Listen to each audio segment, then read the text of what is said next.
This is the IELTS listening test, created and published by IELTSonlinetests.com 2025. You will hear a number of different recordings, and you have to answer questions on what you hear. There will be time for you to read the instructions and questions, and you have a chance to check your work. All the recordings will be played once only. The test is in 4 parts. At the end of the test, you will be given 2 minutes to check your answer. Now turn to part 1. Part 1. You will hear a woman asking her friend about what to expect when joining a piano club. First, you have some time to look at questions 1 to 5.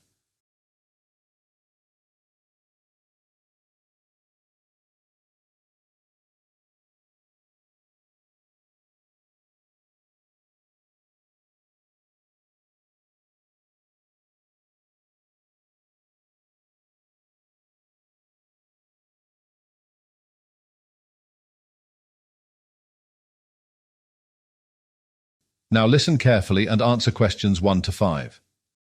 Hi, Brian. How are you? I'm doing well, thanks. I wanted to talk to you because Amy mentioned you've joined a piano group, and it sounds fascinating. I've been thinking about learning too, actually. Why don't you come along? I'm sure there's space for one more. Really? Who's in charge of the classes? The instructor is Lisa Herringway. Let me jot that down. Lisa. How do you spell her last name? It's Harringway. Got it, thanks. She used to be a professional pianist, but recently moved into teaching. Great. So how long have you been attending? About a month now. Do you have any knowledge about playing piano? Well, I used to own a piano when I was younger, so I think I would remember most of the basics. It's been a while, but I think I can pick it up again. Ah, you'll be fine then. The class is open to multiple levels, so there will be both beginners as well as students with more experience. That's comforting to hear. So, where do you usually meet? We gather at the community center on Pine Avenue. I know that area. I attended drama classes there during secondary school. I haven't been back in years. Is it near Oak Street? You're right. It's just around the corner from there, actually. Yes, of course. The piano sessions take place on the 2nd floor in room 204. Okay, and when do you meet? Is it over the weekend? We meet on Fridays for 50 minutes. Before you hear the rest of the conversation, you have some time to look at questions 6 to 10.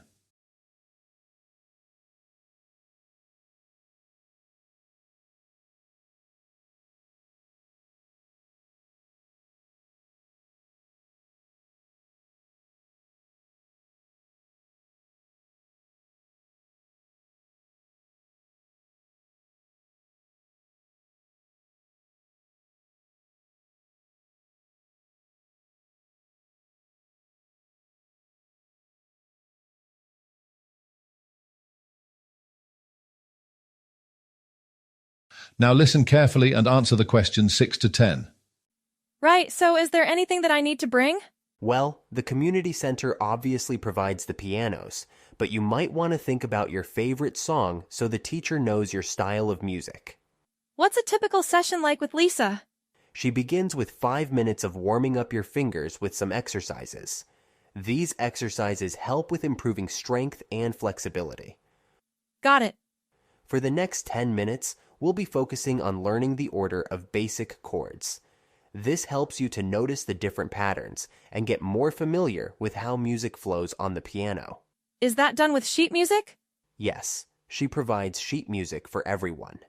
That makes it simpler. Next, Lisa guides us on where to place our fingers. We usually spend about 10 minutes here.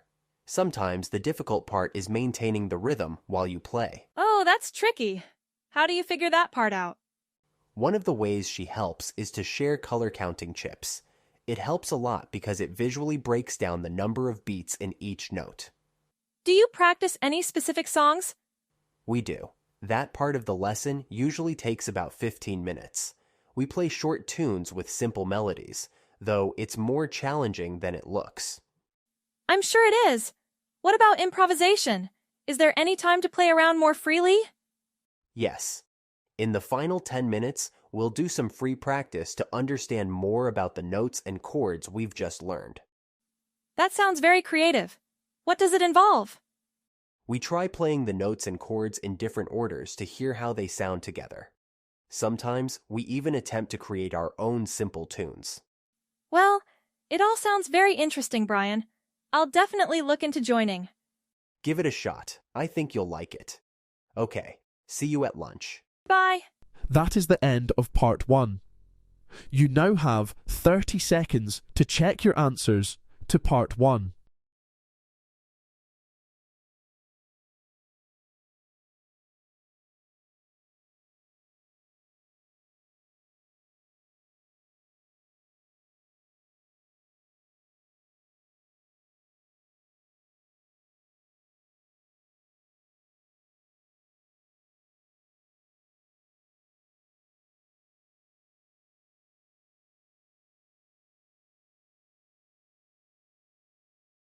Part 2. You will hear a presentation given by an engineering student who volunteered for the Royal Flying Doctor Service, which provides emergency healthcare to rural Australia. First, you have some time to look at questions 11 to 16.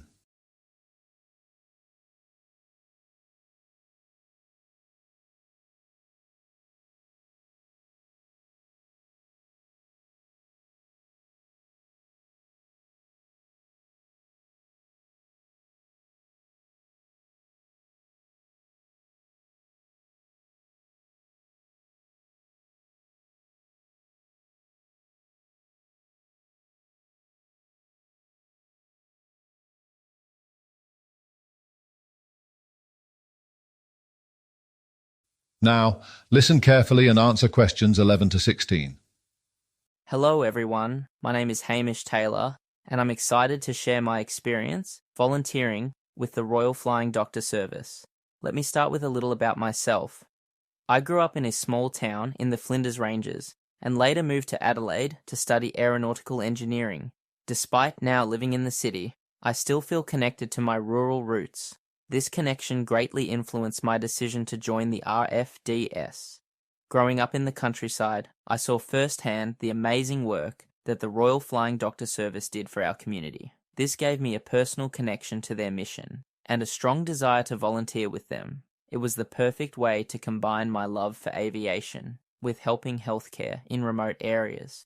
Now, the RFDS is one of the largest aerial medical providers in the world, making contact with over 330,000 patients every year. It covers over 90% of Australia's rugged landmass, which includes some of the most remote and isolated regions in the nation. Founded in 1928, it is a crucial part of Australia's healthcare system. To join their team, I had to show that I could handle the unique challenges of the role, which demanded adaptability and the ability to stay strong in tough situations. Part of the selection process involved various exercises to test these skills. For one task, I took part in an exercise where I dealt with a simulated emergency situation, just like what could happen in real life. This required quick problem solving to manage resources well and adapt to changes on the spot. I was fortunate to have developed these skills during my engineering studies, especially through projects like managing the design of a remote-controlled aircraft. Once I was accepted into the volunteering role, I started with a training program. The first phase covered basic emergency medical procedures and safety rules. We practiced in simulated environments that were similar to the challenges of providing medical care in the air and remote areas. I also joined workshops on how to communicate and work as a team in high-pressure situations. These included role-playing exercises, where we coordinated with medical professionals and pilots to ensure everything ran smoothly under time limits. In my volunteer role, I mostly supported the dedicated nurses and doctors. My main duties were on the ground, managing logistics and handling administrative tasks to keep everything running smoothly behind the scenes. However, I did get the exciting chance to shadow the medical staff and pilots on a few flights.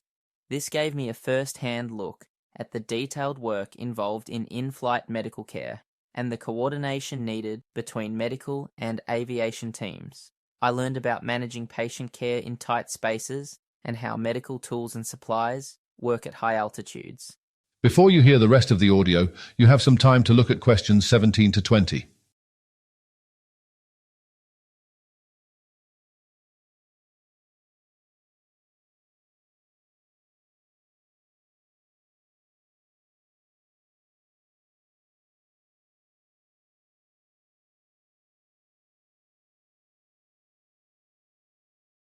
Now, listen carefully and answer the questions 17 to 20.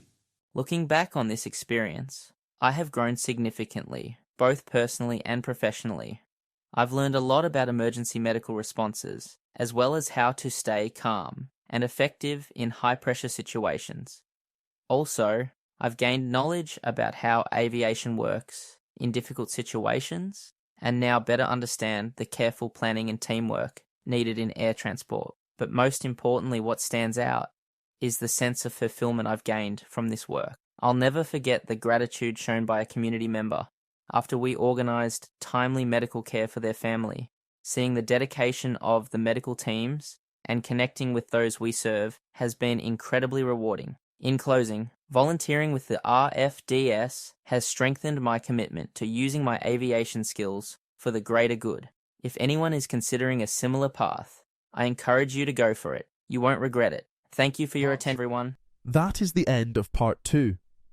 You now have 30 seconds to check your answers to part 2.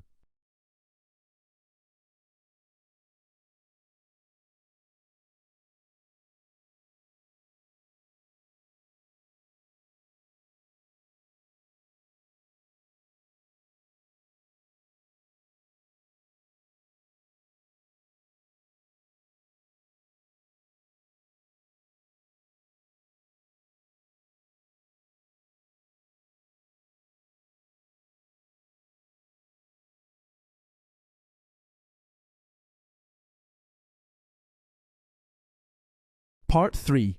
You will hear two students on a computer science course, Blake and Alyssa, discussing their presentation on the topic of cybersecurity threats. First, you have some time to look at questions 21 to 24.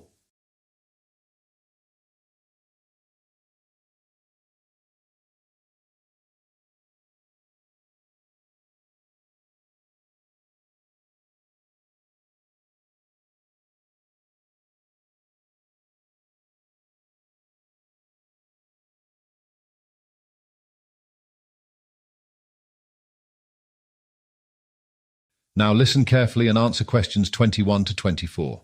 Hi, Blake. Did you receive the article I sent you about cybersecurity threats? Yes, I went through it this morning. You know, before reading the article, I thought these threats mostly targeted the older generation, given that they have less experience using technology. That's a common misunderstanding. While older adults are indeed targeted, the threats affect everyone. For example, teenagers are also vulnerable to these attacks since they frequently use social media. Right, I see what you mean.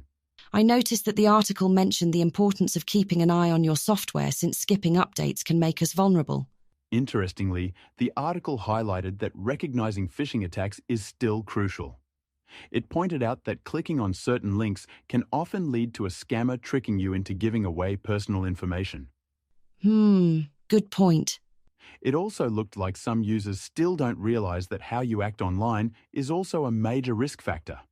Exactly. What surprised me was how many people use the same password for different accounts. You'd think that changing passwords would be an easy way to stay safe. That's true. The article also talked about how hackers are becoming more skilled. However, they said this is not really the main reason for cyber attacks. Right, and it looks like a company's failure to update their system could lead to problems too, but they didn't say as much about that. No, they didn't. The article also talked about the biggest financial risks somewhere. Let me see. They talked about data breaches and how fixing damage from attacks costs companies a lot of money. Yeah, but they weren't really specific about the numbers for those events, were they? It looked as though the biggest hit comes from the ransom money companies might have to pay. Right? And how attackers seem to be demanding more and more money nowadays. Okay, I think we have enough for this part. Before you hear the rest of the talk, you have some time to look at questions 25 to 30.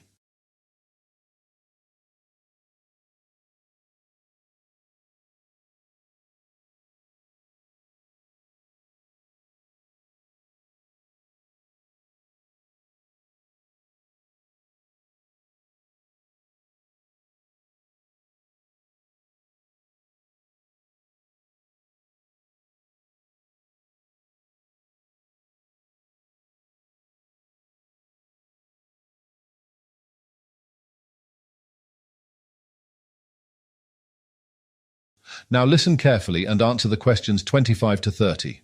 It's interesting how we often hear about people complaining that their accounts were accessed without permission. I guess that's what happens with credential theft, right? Absolutely. The article mentioned how using the same passwords for different accounts can really make you vulnerable. If somebody gets hacked, it's like leaving the door to your home unlocked at night. Oh, that's a scary thought. How about those phishing attacks?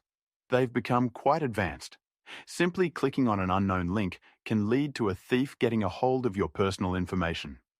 I know. Sometimes the emails or messages seem so real, it's hard to tell the difference between those and the genuine ones. Ransomware is another one people often bring up.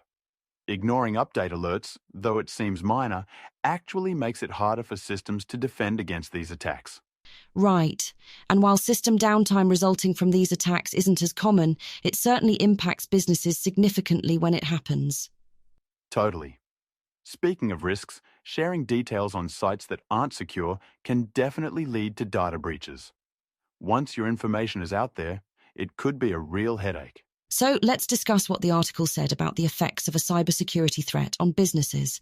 You know, I remember them emphasizing unauthorized account access as a major issue. It's a problem because once someone gets in, they can do a lot of damage. Let's see. What else did they say? Yes. They talked about how system downtime can lead to serious effects given that they need to maintain their operations 24/7. Yes, you're definitely correct. However, if you look at the figures highlighted in this section, it says that unauthorized access has been impacting more businesses on a regular basis lately. Got it. Well, that's about it for the threats and effects. So, for our project, are we still thinking of looking at a few case studies to highlight these issues? I think that would be a good approach. A few solid examples can really help illustrate the points we're making. All right then. Let's do some research to seek out some case studies that we can include in our presentation. Of course, it would also be interesting to interview an expert in the field. However, I think this is beyond the scope of this project, since the deadline is the end of next week. Agreed. It would require a bit too much coordination, and we'd need to analyze the interviews later. That might be something we can touch on in a future assignment. Good idea. Let's stick to the case studies. Should we meet at the library tomorrow afternoon then? Sure, I'm free after 3 p.m. I'll see you then. See you later. That is the end of part 3. You now have 30 seconds to check your answers to part 3.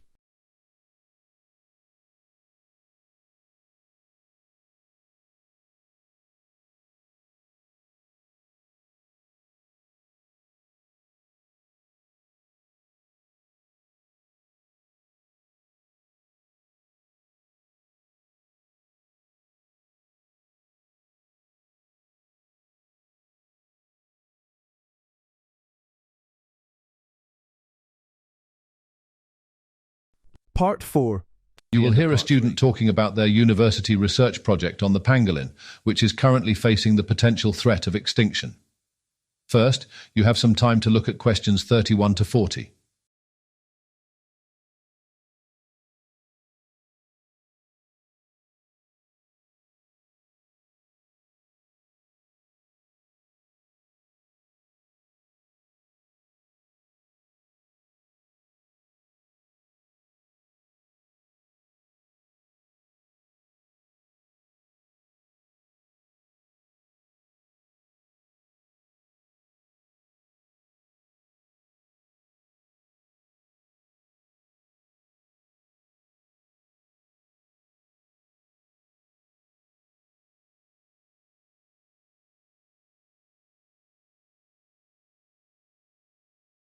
For my research project on mammals, I chose to focus on the pangolin, a remarkable and unique creature that continues to face a major threat to its survival. Let me start by telling you a bit about pangolins. They belong to the order Pholidota, which includes 8 species, 4 in Asia and 4 in Africa. Perhaps their most recognizable feature is their scales, which are made of thick layers of keratin, the same protein found in human hair and nails. This really sets them apart from other species. The pangolin is primarily an insectivore, meaning that its diet consists mainly of ants and termites. In fact, they have evolved in a specific way to support this diet by developing long, sticky tongues. These tongues extend far beyond the length of their bodies to capture insects effectively. Also, the way they eat, combined with their nocturnal habits, means they are most active at night, quietly foraging for their next meal. Another interesting feature of pangolins is their ability to curl into a ball. This provides them with a form of defense against common predators like big cats. In Africa, these include lions and leopards, while in Asia, tigers are the main natural predators. However, predators have learned to use their strength and sharp claws to overcome the pangolin's defense, occasionally managing to pry them open when they curl into a ball. In terms of habitat, pangolins are quite adaptable. They thrive in a range of environments, from dense forests to open grasslands and savannas, across the continents of Africa and Asia. Also, they often reside in burrows, which they dig themselves, or they make homes in hollow trees, relying on these settings for shelter and protection from predators. Despite all of this, it is clear that the largest threat stems from human activities. Unfortunately, they now find themselves in the position of being listed as the most trafficked mammals in the world. This trend has emerged due to the high demand for their meat and scales, especially in Asian markets like China and Vietnam. Their meat is considered a delicacy, and their scales are prized in traditional medicine, believed by some to have various health benefits, although there is no scientific evidence supporting these claims. The level of the illegal trade of pangolins is staggering, shown by the many times authorities have taken back possession of huge amounts of scales. In fact, in recent years, they have confiscated scales weighing tens of tons. Governments and international groups have been hesitant to share exact numbers because they worry it might increase illegal trade. Having said that, it is now widely believed that millions of pangolins have been poached over the past decade, leading to a dramatic decline in their population. The impact on pangolin populations worldwide is severe. For instance, Asian species such as the Chinese and Sunda pangolins have witnessed declines of over 90% in various regions due to continuous poaching. As these populations fall, there is an increasing shift towards African pangolins as targets, putting all species at risk. Such pressures mean that pangolins are now listed on the IUCN Red List, with statuses ranging from vulnerable to critically endangered. In response to this crisis, various conservation efforts are underway to protect these animals. According to international law, there is now a worldwide ban on trading this endangered animal. I should say that conservation organizations are doing their best to fight against illegal trafficking through better enforcement of wildlife protection laws and by raising awareness about the species' struggle. Also, These groups are working tirelessly to restore the pangolin's habitat and rehabilitate them when they are rescued in the wild.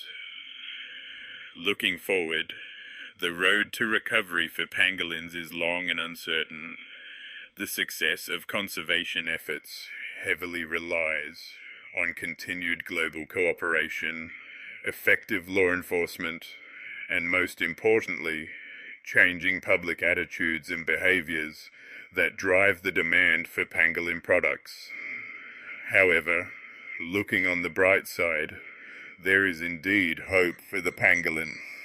Through dedicated conservation action and international cooperation, we can protect this extraordinary mammal. So, does anybody have any questions?